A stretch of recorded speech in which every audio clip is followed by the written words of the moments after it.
at it. But you're not going to sit here and disparage that man. It is not going to happen. I'm done. Bond revoked. Thank you. Thank you, Your Honor. Yeah.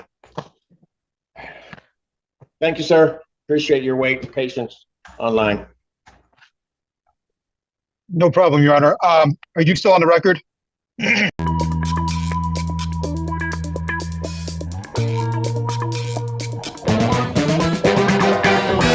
But I can't.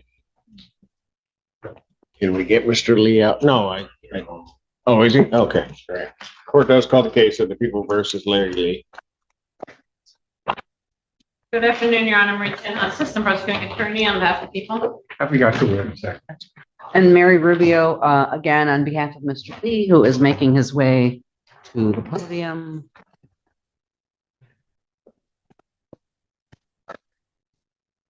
There's additional counsel that is on Zoom. I'm sorry? Mr. Rubio. Oh, there you are. Good afternoon, Your Honor. May it please this honorable court, Joseph Arabo, on behalf of Stephen Kwasny. All right. And I'm presuming everybody except the court has heard the phone call. What I heard was the recording the prosecutor gave me, which appears to be a less than 2-minute portion of a phone call. I think she would agree it's not an entire phone call. That's correct, Your Honor. It's what Mr. Robles sent me, as well as Mr. Burgess and law enforcement as this morning. All right. And that portion of the phone call, as the court is to understand, is basically this defendant speaking with, is it directly with the victim in this case? No. No, An attorney. It's with Mr. Arabo, who's attorney for the victim. All right. And basically offering to not provide testimony in another case if his client doesn't provide testimony in this criminal proceeding. That is how I would characterize it, Your Honor. If Mr. Arabo has additional information or different information, he's welcome to. Yes. Mr. Arabo. Yeah, just to clarify the record, that's a portion of a phone call because I didn't anticipate to record the entire thing. I didn't know who was calling me. And then once I realized what this was, which is an attempt to extort and use this other case that he filed against the victim in this matter to use as leverage to have this conversation at a future point in time, I was quick enough to get on my computer and record it so that the court is aware of what's going on in the matter where I represent Mr. Kwasny, who's the victim in this matter, which is the first matter before the court. Your Honor, if I may, I really object to that characterization that it was an attempt to extort. I've spoken to Mr. Lee at length about the purpose of the phone call. I also listened to the portion of the phone call. Perhaps the court could listen to it. I do not believe that was what was happening at all. And plus, I don't think there was nothing on there that indicated he was trying to extort this attorney or the complaining witness. Frankly, what Mr. Lee has alleged to me is that he and Mr. Burgess have basically had a breakdown of communication, that he's spoken to Mr. Burgess multiple times, asking him to advocate on his behalf to the prosecutor as well as to this other attorney to try to come up with what he has called, not being a lawyer, using the words a settlement agreement or a plea negotiation. That's what he said to me.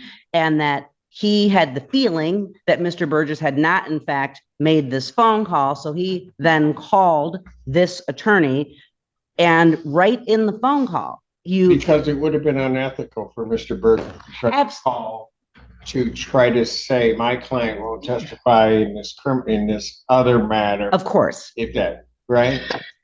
That's well, Mr. Burgess may not have done. And that may very well be. But Mr. Lee indicates that and I haven't seen these, he indicates that he has text messages back and forth with Mr. Burgess, and that Mr. Burgess, quote, lied to him about whether or not he made these phone calls. So he indicates the main reason that he wanted to call. That would be irrelevant. I know that, but Judge, trust me, I know that, but I just wanted Your Honor, to if I make a may. record. What, can I just finish though? Let her finish. Mr. Lee Sure. indicated the main purpose of the phone call was for him to find out whether this attorney could verify whether Mr. Burgess called him. If you listen to the call, the portion of this call, it's literally on there. He says, it starts out with him saying something about plea agreements. It's the call, it's interrupted. And I believe because counsel didn't realize he was going to need to record this. But anyway, it starts out with him, Mr. Lee, saying something about plea agreement, settlement agreement. Was there any, did Mr. Burgess call you to try to, see if maybe if I wouldn't testify and then your client wouldn't testify? Yes, he says that. But then he goes on to say, because my lawyer said he called you, and then this attorney confirms what Mr. Lee was trying to find out. And this attorney says, no. You see how easy it was to reach me. I didn't talk to anybody named Burgess. That's what he says. So I'm just indicating that Mr. Lee states that was the main purpose of his call, because he claims he wanted to come in here today and tell Your Honor that he did not want to have Mr. Burgess represent him anymore because he feels Mr. Burgess is lying to him. I'm just representing to you what Mr. Lee has told me. Your Honor, if I may. I'd like to say something. Thank you. Mr. Arabo, it's my turn. One moment. Your Honor. Because apparently that's how it works in this courtroom. Tana says it's her turn, so it's her turn. Go ahead, Miss Tana. Mr. Arabo had some trouble with interrupting. That's only because she's there and I'm not. Your Honor, I don't really, quite frankly, care what's going on with the client relationship with Mr. Burgess, or claims Mr. Arabo is making about extortion. That's not something that people are going to get involved in at this stage. What I'm concerned about is there is a clear difference between a plea negotiation and two witnesses not testifying, one of them being Mr. Lee, the other one being Mr. Quadley, not testifying in exchange for something. And I agree that the court should just listen to the call rather than us going around calling it different things. What's clear to me is that there is an offer to not testify in exchange for Mr. Quadley not testifying in this case before this court. That is what I'm hearing on that call. That is what's concerning to people, and that's what may bring future charges. We're in the early stages. This needs to go to law enforcement. It has gone to law enforcement now, and we can follow up. Mr. Rubble.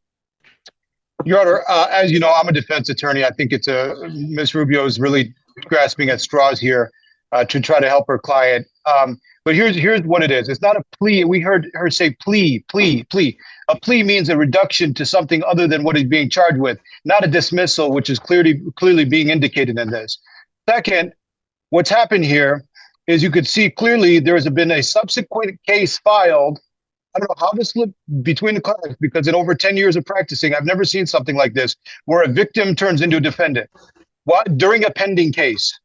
Never seen anything like this. So Mr. Lee has done this intentionally so that he can one day use it as leverage to contact me or have somebody else contact me or whoever is representing Mr. Quasny, so that he could use it as a negotiation tactic. And what he's engaged in is third-party communication to get through to Mr. Quasny in violation of his bond. That's number one. He's got a no contact order.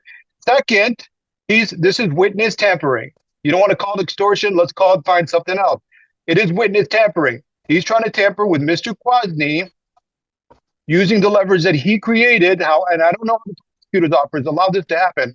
Somebody wasn't monitoring things properly, but this is what's happened.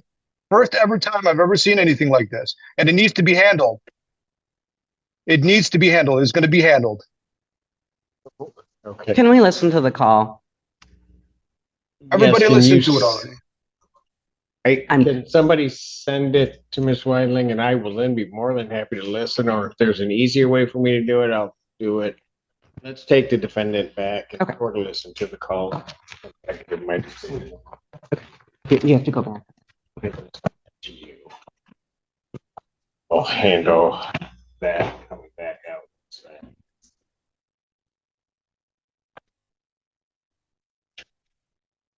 I think Miss Accusations on that. So bring me that. Court's gonna stand in recess. Everybody can remain seated. Bring. Want me to email it? Pardon? Yeah. Yeah. Yeah, bring those two back and then I'll.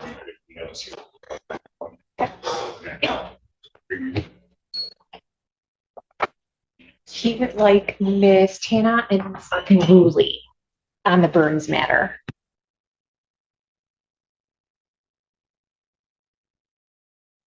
Already called.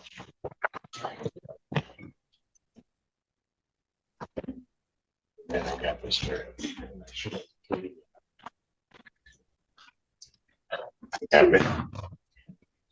Now I got Kennedy Brown.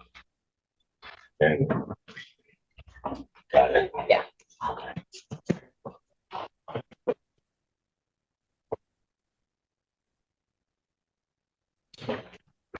Court does recall the case of the People's State of Michigan versus Larry Lee.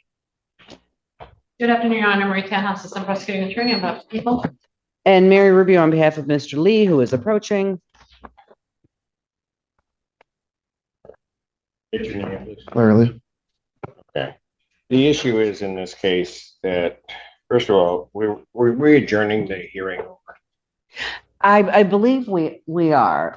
That was what I thought we were doing in the beginning. Well, it's got to stay before me. So. I know Mr. Burgess is already going to be here on July 1st. I just wanted to put that out there. Yes, but I'm not on the. Oh. I'm on the bench, but I'm not doing these. Okay. So. Set his preliminary examination July to defendant's request. So my next date is July 22nd,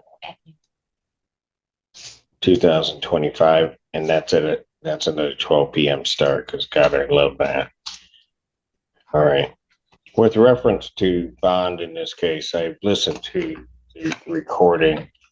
I'm not going to say there's an over exaggeration or an under exaggeration. I mean, I think it's relatively clear when somebody very clearly points out an exchange or quid pro quo regarding me not testifying and this other person not testifying, and that is the exchange.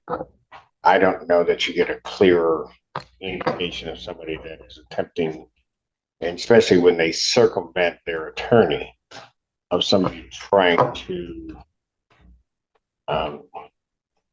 sort of tamper with and obstruct a case. It couldn't be clearer. I mean, and quite frankly, I don't think there's any design to necessarily frost it over or anything along those lines. I think the idea or what Mr. Lee is saying about what Mr. Burgess wouldn't do is quite frankly just a ruse to hide his own desire to have the exchange that he was speaking with counsel about. Given that, and the court having heard that,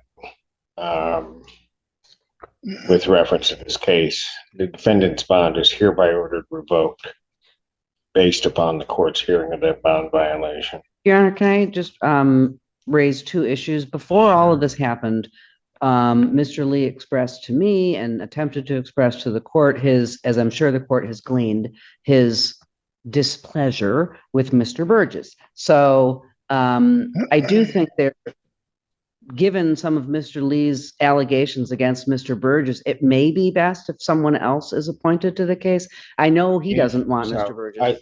And that's fine. I don't know whether or not he doesn't want Mr. Burgess or not, because I think, as I'm indicating, I think that notion of Mr. Burgess not doing something and then his checking is simply a ruse for him to try to get the message that I want this quid pro quo, this exchange.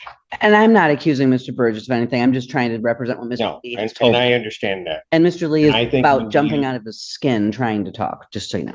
And so when you talk to Mr. Burgess, if Mr. Burgess, if he believes that that's the appropriate step, he can bring that motion before this court and the court will hear it in Okay. the day that I'm on. Mr. Lee, I will let you talk in a moment, but I'm going to finish this. Revoking your bond because of what is a clear violation of the bond regarding, I mean, I think it's an attempt to try to get indirect contact as well as obstruct these proceedings. Because that was accomplished in the manner it was, and I'm not sure that I can trust you with reference to no context and the like, we're at least going to get through this. I am going to, subject to a hearing, defendant's phone privileges for the jail are also revoked. What did you wish to say, sir? The thing that my substitute attorney here didn't convey to you was that I told her that I have the evidence with me in hand, that my attorney, Mr. Burgess, was the one that actually said that this was a legal way that we can go about it. And no, I'm not. You know what, Mr. Lee, you might as well stop right now. I have the text Because message. no, I'm going to tell you, I don't know if you're misunderstanding something or what, but you are not. Mr. Burgess has appeared before this court. You are not going to sit here and try to disparage that man, saying that somehow or another, Mr. Burgess represented to you that obstructing a case in this fashion was a legal way to proceed. I'm not going to believe it, and I'm not going to hear you. I'm not going to hear you. I don't know what how do you not understand what I'm telling you? Now, if you've got that information and you think that's what it says, you get it to counsel and the court will take a look at it. But you're not going to sit here and disparage that man. It is not going to happen. I'm done. Bond revoked. Thank you. Thank you, Your Honor. Thank you, sir. Appreciate your wait and patience online. No problem, Your Honor. Are you still on the record?